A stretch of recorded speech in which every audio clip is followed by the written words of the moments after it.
Hello and welcome. Thank you so much for joining me on my program. I appreciate you wherever you are connecting from. If you are joining me from any part of the world, I thank you very much for your contributions on this channel. Please kindly subscribe if you have not subscribed, and also click the notification bell so that you'll be notified each time I upload a video. You will be among the first to receive it. In this channel, I bring information to your doorstep. I bring news from all channels, from every angle. Things that have to do about the world, things that have to do about Africa, more especially Nigeria. I bring it to your doorstep. Some information that you ignore, some information that you cannot be able to come across, I look for them, I bring it to your doorstep for you to see. Every video you see on this channel is for educational purpose. It's not about this nation being great, a prosperous nation, a united, prosperous nation. That's my dream. So that mentality of mine seems to overshadow everything. Every other thing that's happened to you. Well, yes. It's interesting indeed. If you look at the political playbook of Nigeria, some people say it's part of the drill. For you to emerge as a leader, you must be in one way or the other, you know, going through this kind of phase where you'd have to go to prison, or you'd have to be charged to court, or just for one thing or the other. We've seen Obafemi Awolowo having that experience, Nnamdi Azikiwe and all of that. Do you think that's what's happening to you, or indeed you have issues to actually settle with the EFCC? I think more that to say that there are certain things that will happen to you in life, and you better go spiritual, because there's no carnal explanation, no human explanation that can fit into it. But rather say, all things work it for good for them that love God and who are called according to his purpose. So whatever you meet on the line of struggle to a point of leadership to help the people, that's such a price you must pay. And that's how I feel about it. Because I could say it's uncalled for, really. It's something that is not worth it. And it's not worth the drama that it is.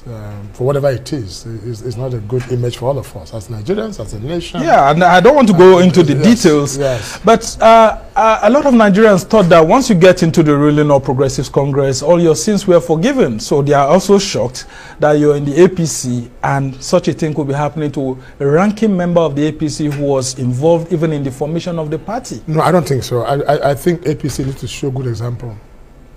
I think if there's anybody to be punished first, should be an APC member who has committed offense. If you commit an offense, that's what is important. But so being an APC is not an immunity for you.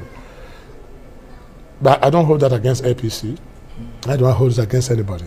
But I just assume it's something that just happened. Maybe I could put it to a communication gap, if I have to make everybody feel comfortable. Okay. So don't go including the EFCC, because these issues are still in court, so we don't want to go into them. But here you were making a dramatic appearance at the Transcorp Hilton venue of the 7-member presidential screening committee, and all your supporters went agog. Tell us about your experience.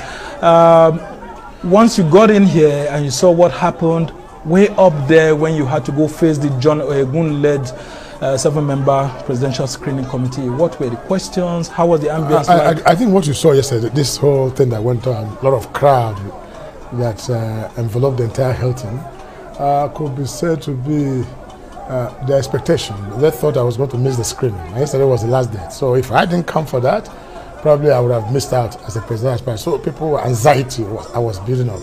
But if you recall, I was just here about 10 o'clock. Some minutes past 10, and the committee had actually folded their papers. So you could see that I have this unique thing happening with me in my political life. The day I was also declared, a similar thing happened. In my declaration, an announcement has been made, I've been taken to court. I was the only first person in the history of Nigeria that was not issued a certificate after winning the election. And they said I got under gunpoint. So I couldn't be sworn in when others were sworn in, so I couldn't participate in the selection of principal officers. And I remember I was the first person in Nigeria to start the issue of inconclusive election. It started with me. Also, when the struggle not to allow me to become a governor became so hot, and the INEC official reported inconclusive, it was the first time in the history of Nigeria.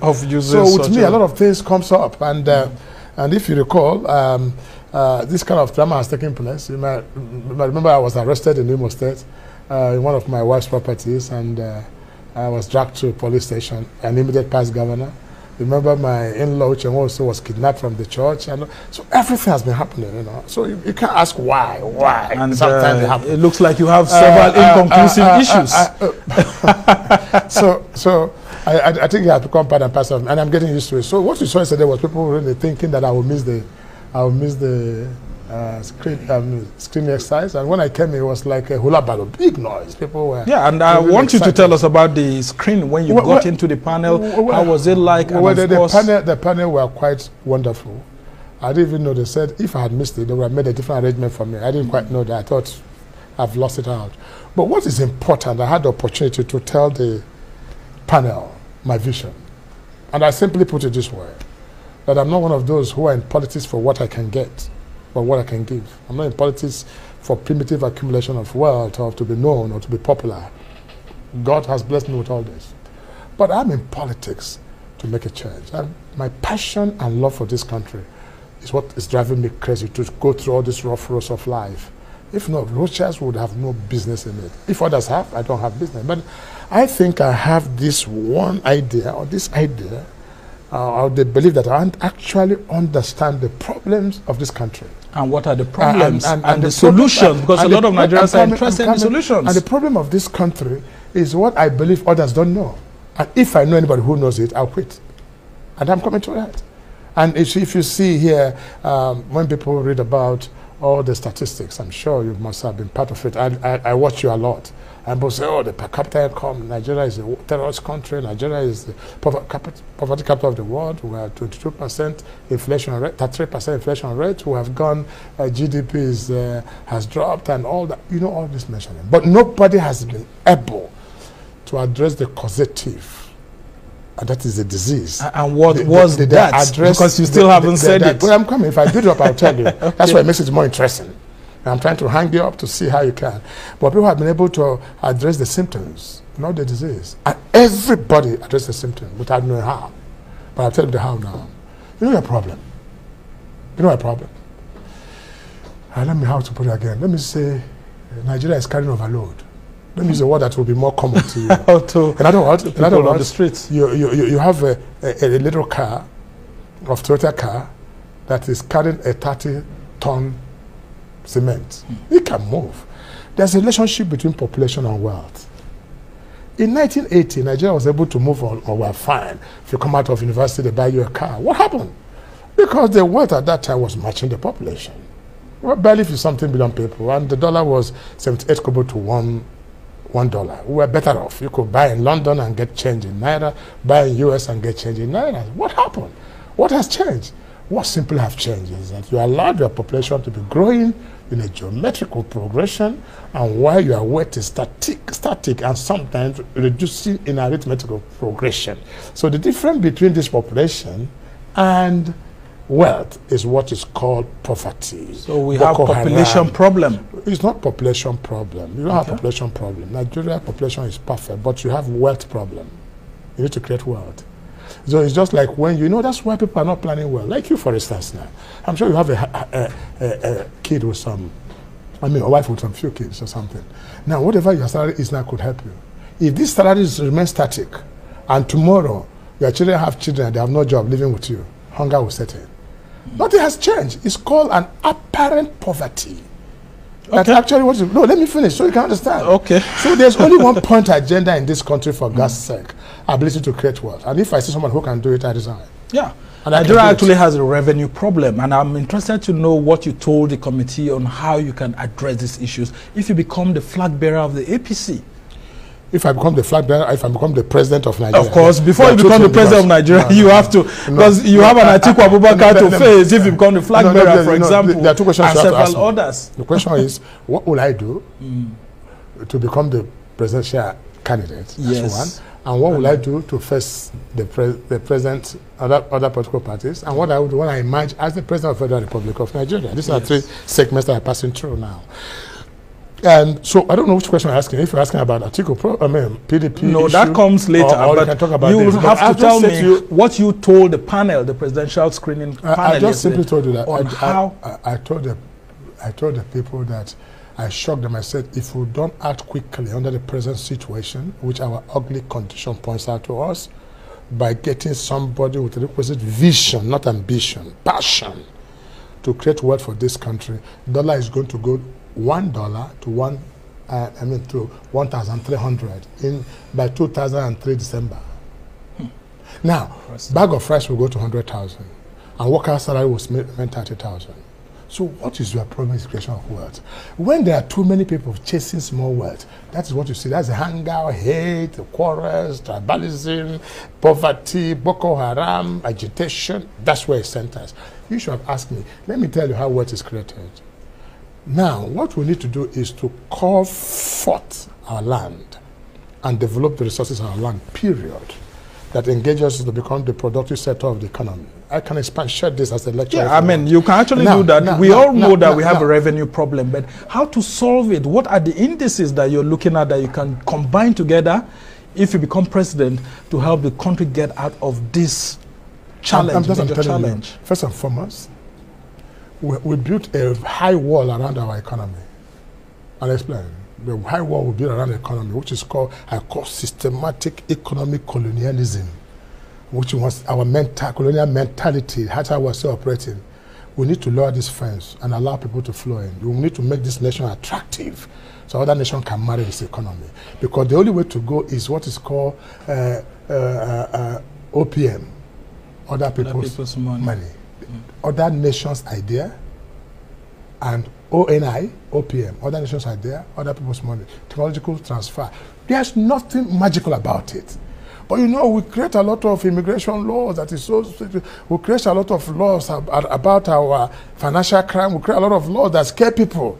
Right now, everybody's like paperization, you know. Nobody's doing the real thing. We just do paperwork and get away. Nigeria is fine with it, if you don't bring anything. Let me give an example. As a president, this central area, Abuja, is, for God's sake, 2 million jobs waiting, undeveloped. And this is over $2 trillion business in this country, this central area. But look at how we have done with the land. We give land to somebody who can develop land, and he keeps the land and keep waiting until it develops. But I'm sure there's a condition you give to people today. About $500 billion will come from UAE, from to develop the land here and jobs. Rochas Okorocha, you have been a serial presidential contestant. A lot of Nigerians are interested in knowing why you think this time around you can get the APC presidential ticket. Well, let me tell you. I like the word Syria. I like the word Syria. It's passion. That's what we call Syria. Passion, deep passion. If you know how my body bubbles about this and how I see the problem, I can solve it. But some people are telling me stories I can't understand. It tinkers with my mentality. So it's a passion that you see. I believe I can change it. I've done that for myself as a person. I'm an engineer of ideas. I create wealth. That's what I'm saying. But the point we are making is my chances is simply, it's possible. Because the time I ran with our dear President Mohamed Buhari, that understanding that time was presidentship should come to the north. If you ask the likes of Aleru, Bafarawa, and all this, at that time, not Wamanko, some of them, they will tell you that at that time, I was a shining star at that time, but until you became the governor of Imo State. Yes. And a lot of Nigerians have a very low profiling of you after your governorship in Imo State. It's not true. And some Nigerians are saying that was your real leadership test and you were unable to present Imo State among the Committee of States in Nigeria as one that can actually stand as a shining light. That's why what do you tell your critics? That's why you journalists are not the best of it, because you need to know what's called investigative journalism. Well, I have been to Imo State myself, and I followed some of the things, the challenges that you had with Emeka Ihedioha before we eventually... No, what I've done. Yes. Let me guide you. Okay, go ahead. If you have been to Imo State and truly, as you stop at the airport, you see the International Cargo Airport. It was built by me. Now, as you drive out of the airport, just by the left, you see the Air Force Military Hospital. I built that.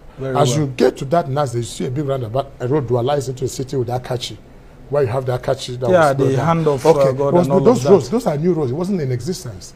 So if you go there and see the court, one of the best high court in Nigeria was built by me, by my administration. You go and see the police headquarters. Next, the best in this country, outside this one here, was built by me. Even the prison headquarters.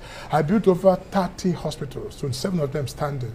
And And I did more than 1,000 kilometers of roads. So what did you see? If you see those 4 lanes, 8 lanes roads, I did them all. Well, I visited, including the university you had that you put in place in your local government area. Oboko? Yes, and you went to Oboko? I mean, I was there. Yes, Easter Palm University, and when I got there, before we could actually get there, there was this road that you have this bridge that was, and the bridge collapsed. And I kept saying it, that people were saying that you tried to actually create some form of wealth, create some form of development, but you're giving it to contractors who could not provide good roads, and some of the jobs done were substandard. How could someone who has been a governor, 2-time governor, have such being said about him, and now you want to be president? But have I answered your question? You're saying a different thing now. No, I thought some people were saying that. It's still part of it, the leadership test. Wait, my friend, some people said he did nothing.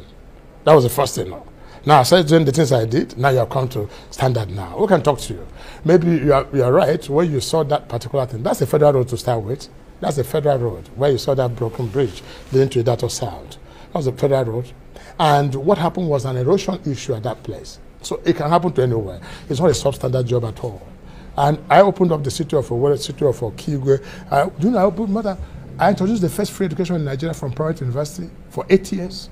I maintained the best security in that part of the world. So what you hear is substandard. What makes it substandard? Go and check the International report. In fact, I'll go and ask the office of the vice president when they come to commission it and what fans said. So it's not true. How about the flyover which has been shut down inside Owerri city and it's not being used because it's alleged to be substandard? That is political. Nobody wants to give me credit. The first flyover in Imo was built by me, second flyover, the first tunnel, second tunnel, I did all that. When Emeka came, it was so funny. And they don't want to give me credit. They even pulling down some of the things I've done. You know what they said? They said, what do you call it? In the Nigerian Institute of Engineers said the flyover is weak. Yes, I remember. I couldn't believe because I had issue with those departments as a governor. How can you say that? And that was built by an Irish company. One of the best flyovers. Now, even if it's weak, is it for 30 tons? I say, go and put 100 trailers and let anyone fall. Then I resign from politics. Put 1,000 trailers. Then if it is weak, can't a human being pass?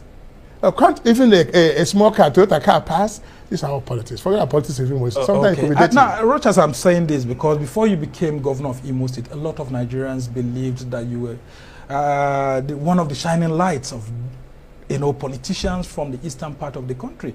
But suddenly, when you became governor of Imo State and you left with all these controversies, EFCC here and there, some of your supporters are actually perplexed and they say they don't understand you again. You would have been one of the best that they would have loved to vote for in the APC because of how you've lived in the north and in the south and you are like a bridge builder. What would you say to those people who believe that you've lost it in your political career? Tell me what I mean. I bring honesty to bear in governance. And most of Nigerian elites don't like politics of honesty.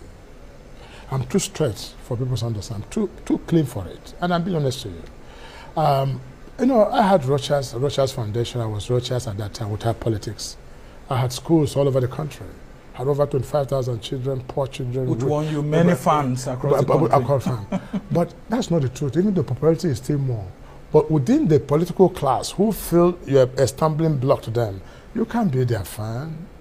They can never say anything good about you. What will any Nigerian say bad about me? Let him say one thing. Do you know, if I ask you, okay, what do they say bad about me? Tell me. If you give me the answer now, I conclude. The corruption is there, the housing estates that you're building, collecting Imo lands for yourself and your family, and all these allegations. I mean, they are in court right now with the EFCC and all of that, so I don't want us to go into that. No, let me explain. You and the Imo State government have issues to settle. Let me say it. Anywhere you see a governor enjoying good name, the man who took over from him is at peace with him. Whenever you see a governor whose predecessor is wanting to pull down, he will throw all kinds of shit, and none of them is true. And now, you must have come to realize that not even a single land was allocated to Rochas Okorocha or his family. Out of the 1,000 land that I gave out to people to create wealth for the nation, for Imo State. That's how Imo State was governed. They come to confess that it was a mistake. Let them show me one land. None. Now, the only land they gave was Rochas Foundation, which they said they want to take back. Rochas Foundation College, where poor children, orphans are going to school. Of what use will it be to if you take it back? So that is the truth. And you said housing estate. I don't know about any housing estate. Yeah, I mean, one of the estates that's traced to your wife, and yes, yes, close to the Akachi, hand of God, whatever, and all of that. But my friend, can I tell you? Very quickly, so that we're going to Rochas was Rochas before government. Believe me. If I have to sound boisterous, which is not good on television, but be honest with you, I became smaller with politics. Because if you come here to Abuja, you can see there's no street you've passed without seeing a Rochas hand in it. So what would Imo give me when I left 48 billion naira in Imo State with their free education? Okay, let the whole governors in the next 50 years do what I've done. Okay. No, wait, I'm coming, let me finish. So the truth is, what we are seeing there is politics at play, and it's still continuing. And whenever you talk about EFCC, if I write any petition against you now, as clean as you are with your suit, I say you stole this your laptop. You know what happened? EFCC will come here. And if they have anything, if they will come here with their siren and put red jacket and pick you up, you're innocent. The moment they drag you out of Hilton here, this man is a thief. So, and you end up there again, they say you're going to court. By the time you go to court or win or succeed, nobody will come back and remember how it all started. That's one law I think we must make. Okay. But that's why in my own time, as a president, I'll concentrate more on crime prevention than crime fighting. Because crime fighting I mean, you've had this experience, and that's what I'm interested in coming back to now. As the APC is going into its presidential primary, I want to find out the chances of a Rochas Okorocha against a Bola Tinubu, a Vice President Yemi Osinbajo, a Rotimi Amechi, and like 2 or 3 others. I mean, there are 2 founding fathers who are seeking the APC, 3 founding fathers of the APC, yes, who are seeking the ticket of the party. Yourself, Rochas Okorocha, Ogbonnaya Onu, and Bola Tinubu. What are the chances of a Rochas Okorocha against these others, and then, of course, some of the top contenders? Can I be honest with you? I wouldn't have liked to go by if I come here to start calling people's names. In Nigerian politics, not allowed, but America can call names. But here, people take it too personal. In fact, they might continue with this war until you go to the grave, because we're not mature about politics. But it will get to a point where we should be able to call each other and say, listen, what you can do more than myself? Tell me, and I tell you what I can do more than myself. That's the future of politics in Nigeria. But here, if you say it now, you abuse... the issue of age will come in. You abuse your elders. You talk about bad about something in government.